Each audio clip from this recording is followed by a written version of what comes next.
Before the plane even backed away from the gate, the captain gave us a disturbing warning. "It's been a rough day in the air, folks. Prepare yourself for tremendous turbulence." Well, everything was pretty normal for the first 30 minutes into the flight, but then the captain's warning became a reality. It was the worst turbulence I had ever experienced. The plane rocked back and forth, slamming into clouds that felt like they were full of hard matter instead of fluffy air. Heads were bobbing, necks were jerking, and you could hear luggage sliding around overhead.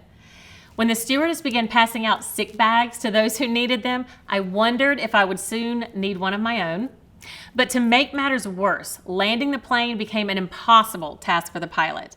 After a few unsuccessful attempts to land because of the heavy storms and the high winds, and after flying around in circles around the airport for over an hour, we were eventually rerouted to another state and forced to land there because our fuel was running low and we couldn't wait out the storm any longer. So yes, I said another state, not another airport. And yes, I said running out of fuel. My head was not in a good place, as you can imagine. I guess I didn't really believe that we would actually crash, but the possibility of it happening still kept bumping into my subconscious with more force than the turbulence bumping into the wings of the plane. Deep down, I knew our captain and our flight crew were experienced and capable of getting us safely to our destination.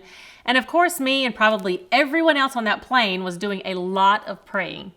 But still, the question remained, what if? What if the worst happened? I couldn't help but start thinking questions like, if the worst happened, was I ready to die? Was I embracing the life that God had given me and living it to the fullest with peace and joy despite what life had thrown at me? When was the last time I had thanked God for all the blessings I still had, rather than complain to Him about the ones I felt I had lost or had been taken away from me? These were sobering thoughts, and I had way too much time to ponder them. Although I've never been happier to hear a plane's landing gear hit the ground, these hours being tossed around in the turbulent air truly did my heart some good and were actually a life changer. They helped me face the reality that even though life hadn't turned out the way I thought it would or the way I had hoped it would when I was a young girl in a wedding dress, dreaming about growing old with my husband, with our children and grandchildren filling in abundance, I wasn't being thankful for the fact that I still had a life and wonderful things. God was still allowing me to wake up each morning and feel the sunshine and enjoy health and family and happiness. Despite my unfortunate marital circumstances, my life was still filled with so many blessings, of which I was turning a blind eye to because of sadness, anger, and depression. Again, my thoughts were the boss of me, and I knew right then and there I needed to make a change. When life is difficult, when we feel like there is no hope or no end to our suffering, when we're angry because of what happened or the burdens we're being forced to carry alone, how our ex is treating us, or how he seems to be getting along just fine while we are not, while we carry the burden of so much, it's easy to let our emotions drive us to taking life for granted overall. On that day in the airplane when I wondered if it might be my last day, I remember thinking about the verse found in James 4:14, which says, "How do you know what your life will be like tomorrow? Your life is like the morning fog. It's here a little while, then it's gone." In this chapter, James is reprimanding the wealthy for their business dealings and for thinking they had the power to make plans for making business profits. They had forgotten God was really the one in control, and as a result, they consistently engaged in quarreling, lacking humility, and judging others. Basically, the people had gotten so caught up in their busyness and fretting over frustrations, successes, and letdowns and other people's actions that they not only forgot who actually controlled life, but who actually gave them life. They lost sight of what matters most, that life is a gift for us to enjoy.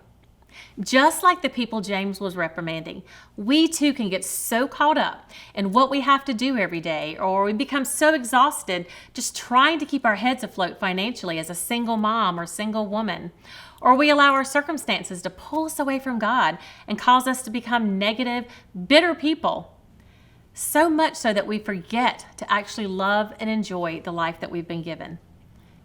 We forget that the life we have is the life God has given us, and it is the only life we get to live. We get one chance, and that's it. Remember that journal entry I read to you a few weeks back and how it was a game changer in my life? You know, that day I committed to no longer living life as a broken woman. I pray today, perhaps you are starting to realize, maybe for the very first time, that you too are ready to experience that same game changer. You can make the decision to intentionally choose to love your life too, no matter what has happened, no matter what problems or difficult circumstances you are facing right now.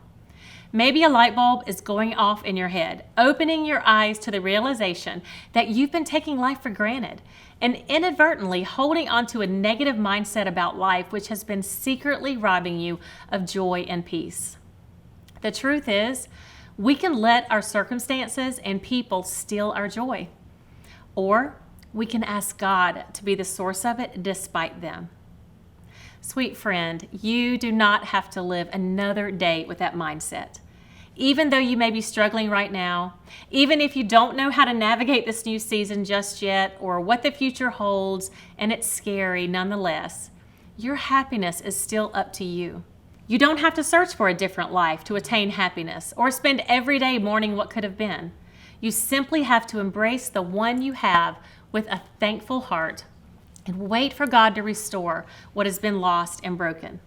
If you are longing to love life again, today is the day when you start learning to love your life again once and for all, and nothing is going to stand in your way.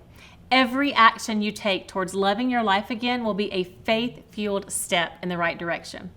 You can't change the past, neither can I, but you can change tomorrow.